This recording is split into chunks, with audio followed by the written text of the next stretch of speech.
happens generally from Allah to all mankind, regardless of whether that person is pious or not, just to give him a hint of the presence of God. So this is a very vast subject, and it's not possible for me to address it in such a short time as available during such sessions. But in short, I think, because you raised the question, I should like to say a few things on this. The most important thing is that the dreams which are from Allah have a special language and a message which many often cannot be understood by the person who sees the dream. And it is something beyond his imagination. It is not like a dream that a girl will be born to you or a boy will be born to you. It has a different character in its language, which is cryptic, of course. Now, by the way, when people say a girl will be born to somebody I have seen in a dream, if a boy is born, they always say, see, my dream has come true. Because whenever you see a girl, it is a boy. And when a girl is born, they say, see, girl is born, I told you.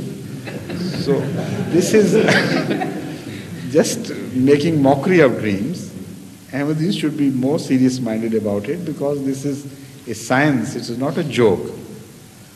So, first of all, behave in a more sensible and responsible manner when you discuss dreams.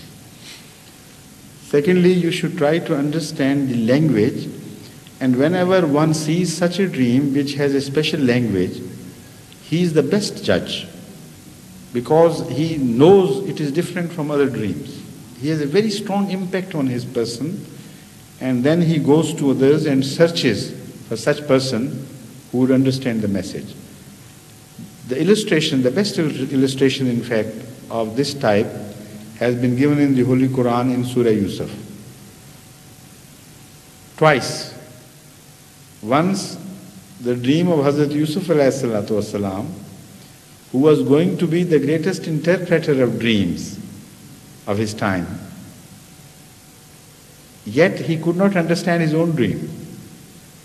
So innocently, he asked his father about the dream, that it was the father who had to warn him, look here, don't mention it to your brothers or you will have it. They may do harm to you because they will know. So the interpreter, the one who was to be made an interpreter of dreams, was so innocent that there was nothing wishfulness in him. Because if he had been of a wishful nature, he should have immediately understood the meaning of that dream. Would have become so obvious to him, but he was so humble, so detached, that it was perplexing to him. He thought it could not happen. So a true interpreter of the dream must have a detached personality. But anyway, that is the first lesson which we draw from dreams of signs, carrying some certain sign language. Later on, the same person is made one of the greatest interpreters of dream. And after Hazrat Muhammad Mustafa sallallahu alaihi wasallam, perhaps the greatest, because no other prophet is mentioned as a specialist in that. So when Pharaoh sees a dream, that dream is not only strange looking, but he knows, as none else does, that this is a message, this is a cryptic language, and despite the fact that the best available scholars of his time pooh-poohed the dream and rejected it as just a fishful thinking or something which has happened to you, maybe a visitation from a bad soul or something, he did not accept that view. It kept bothering him, and when somebody suggested to him there was somebody in the prison who knows the art of interpreting dreams, he was immediately sent for. And that was Hazrat Yusuf. So the way he interpreted was so beautifully fitted with the story, with the language, that everyone who heard must have got convinced immediately. Because when the interpretation is correct, it just clicks in. Like a key of the right key of a lock, it works and you know that this is going to work the moment you move it. The very style of the movement, the very flow will tell you that this is the right key. So the interpretation has to fit in. It should not be just, surmising and, searching out for this and that. A clear positive dream has a clear positive answer. That must be remembered. But there are other dreams which are intermixed. Because the quality of the person who sees the dream also has a very important role to play in the language of dreams. And the umniya, according to the terminology of the Holy Quran, of a person plays a very important role. Sometimes a dream is not entirely a clear-cut message, but part of it is from wishful thinking, part of it is from the psychological fears, and the part of it is also a message. So when the internal machinery is motivated by some angels to give a message of God, those people who do not entirely belong to Allah, they have other factors come into force. And they begin to interfere with the phenomena of dream and add certain things here and there.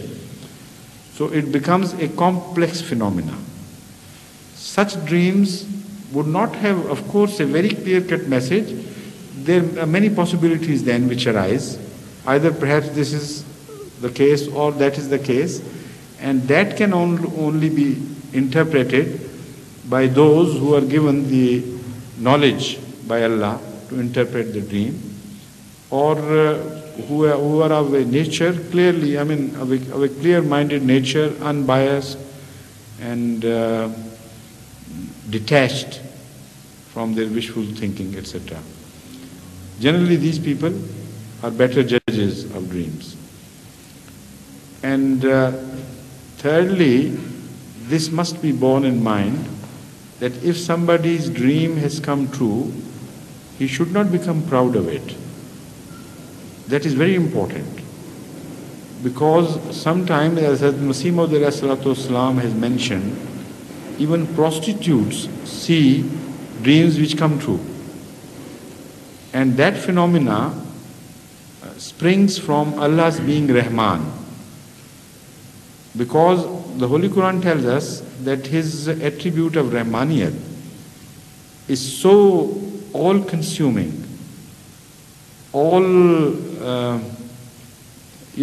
comprehensive, that it leaves nothing out. In the worldly provisions as well as in the spiritual provisions, sometimes He shows His Rahmaniyat regardless of the person's own views. Even those who call bad names, who call Allah bad names, even they are sometimes shown a good dream, correct dream.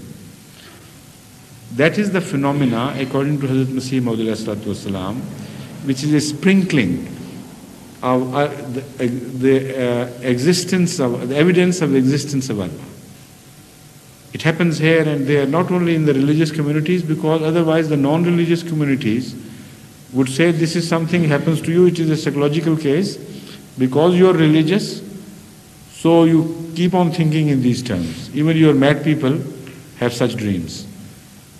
But these things happen with even such people who are totally committed atheists. Even in Russia today, such dreams are being shown.